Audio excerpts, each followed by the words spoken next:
Hey everybody, we are going to be cooking. I don't need that. We are going to make gulabs to start. You will need milk powder, 1 cup of milk powder. You'll need 1/4 cup of all-purpose flour with a pinch of baking powder. You'll need 1/4 cup of whole milk or 2%. You'll need 3 tablespoons of non-salted butter. And that's your gulabs. You will need to heat up some oil, at least 1 inch. I usually go up to the second knuckle. And you'll need a pot for the sauce. So the very first thing we're going to do is make the sauce that the gulabs go in. So you'll need 1.5 cups of water, 1 3/4 cups of sugar, and they say 4 cardamoms, but as you can see, I use a little bit more.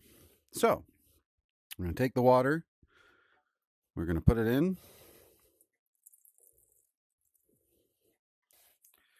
We get that in there, get that on the go. Turn it on high, bring it up to a boil, and as soon as it starts boiling, that's really all you need. So just let that go. It's happy, so happy.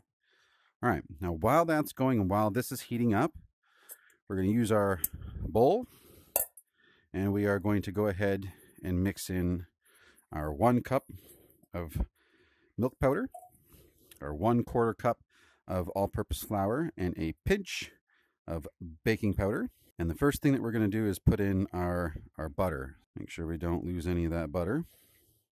Boop, like I just did. Boop, boop. All right, so before you go ahead and mix in the milk, it's best to make sure that you get this together. So lightly pinch that butter so it's not sticking to your fingers, but starts to incorporate all this lovely milk powder and flour and baking powder. Hi, Sarah. So as you start kind of mixing this together, the butter should start breaking up a little bit and should incorporate nicely. Don't squeeze it too hard, right?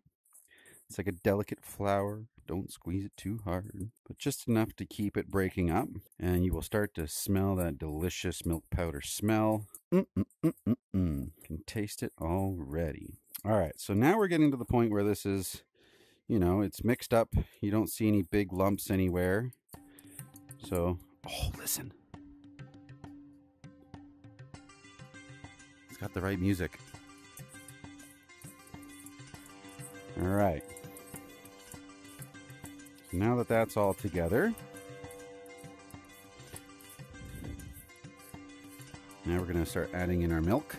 So again, that's 1/4 cup of whole milk, or I use 2%. It seems to not really make that big of a difference, so don't feel too bad. Use what you got on hand. All right, so now this is the part where that spatula comes back handy.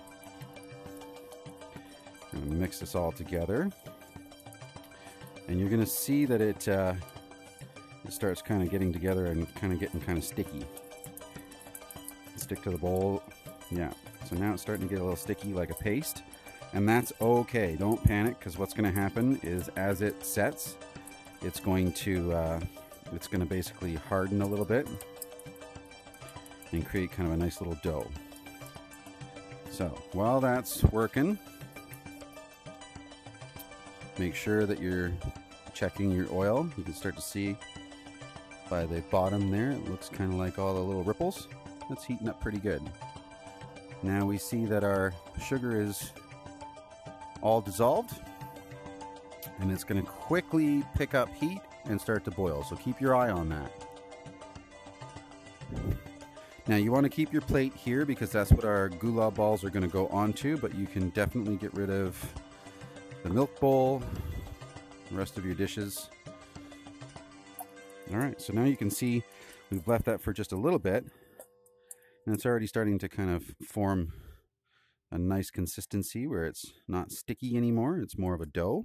So the idea with this is to, again, take a little bit and make balls that are not too big, okay?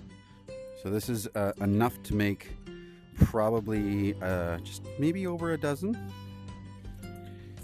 And the way that Dad eats them, you might want to consider making a double batch. Hi, Evelyn.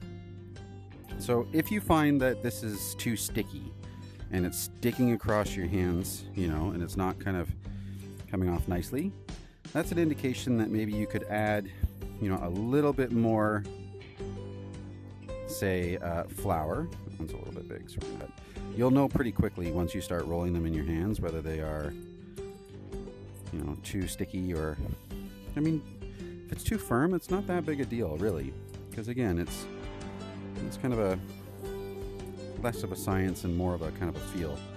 So depending on what kind of milk you're using, or what kind of flour you've got, or what kind of milk powder you've got. Speaking of which, the milk powder is actually a skim milk powder. So that seems to be the only ones that I can find, and it works just great. So it's good to have a couple of leftovers. Okay, so what I do with these leftovers, then I make little guys. Okay, and those are going to be the ones that you need to test the oil to make sure that it is the right temperature. The syrup's boiling. Great. So now that the syrup's boiling, we just turn it off. That's it. Done. So once that cools down, then you're going to transfer it into a different dish. But for now, we just leave it there. Don't forget to give the bowl to somebody who will enjoy little tasters. And we wash our hands. Okay. If you have one of these things, that's very useful, because that'll allow you to jiggle around the gulabs without having to worry about them getting stuck at the bottom. All right. So we're going to wait for that for just a little bit, and then I will come back when that's ready, and we'll start putting the gulabs in. Welcome back after our commercial break. All right, so I've just tested one here. You can see it's a perfectly golden brown, which is great. Pick that sucker out and put it back. Okay, so now that we know that we've got a good temperature, we're going to throw these guys on there. And again, you don't want to put them all in one, so I'll do at the most 6, because you're going to see it's going to bubble up pretty good. So again, so throw that in there and just let them dance around a little bit. You just want to kind of keep moving them just a little bit so that they don't burn. Sometimes they'll stick to the bottom, so you need to make sure that you're constantly jiggling them so that they cook nice and evenly as best as possible. And you're going to start to see them turn around a little bit, around, and start floating to the top soon.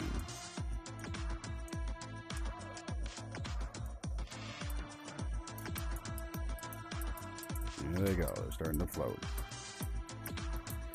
So depending on how hot your oil is, you're going to want to make sure that you don't overcook them. So as they turn a nice light golden brown, you can take them out and they will continue to cook as the oil stays hot. Move a couple of these guys over. Looking pretty good. So you start to see them that nice golden brown. Make sure that none are stinking to the bottom, which is great. They're not sticky. And then we take those out and we dabby so you don't end up losing any oil. Put some more in here. Uh-oh. Alright, I think I had an interruption there, but we're back online, which is great. So we'll do the next 6.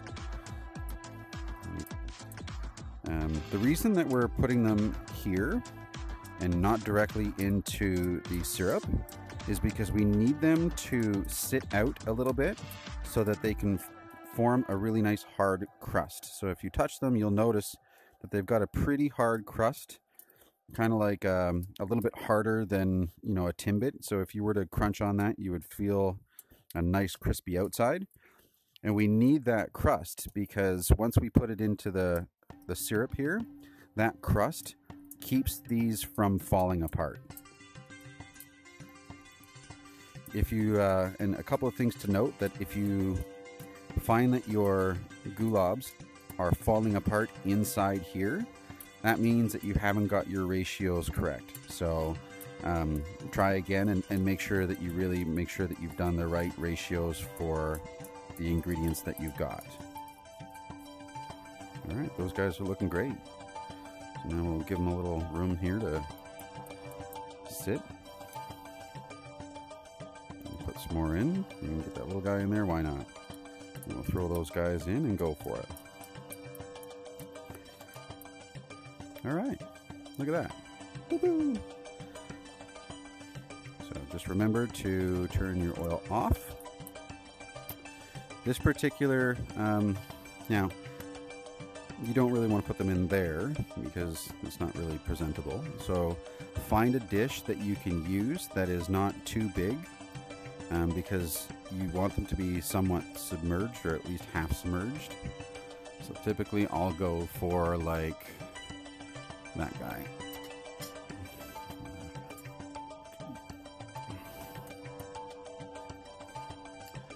Or like a, you know, like a medium-sized casserole dish or something like that.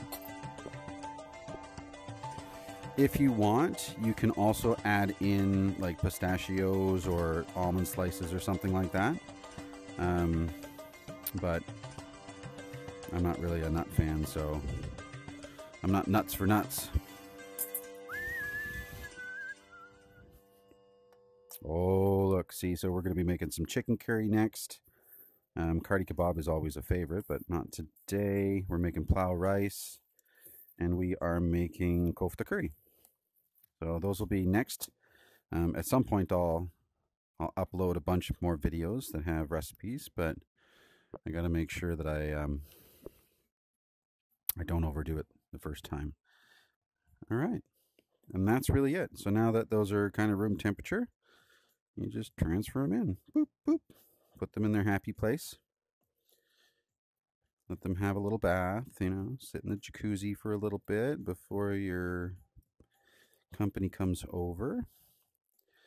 It's best to let them sit for, you know, a couple of hours anyway, if you can. And that'll allow it to really kind of release a lot of the oil that's in the Timbits, inside the gulabs. That's really all I have for right now. But thanks for joining me for Gulabs. And Gulab Jamun, thank you. And next time, I hope you're here with me to enjoy it.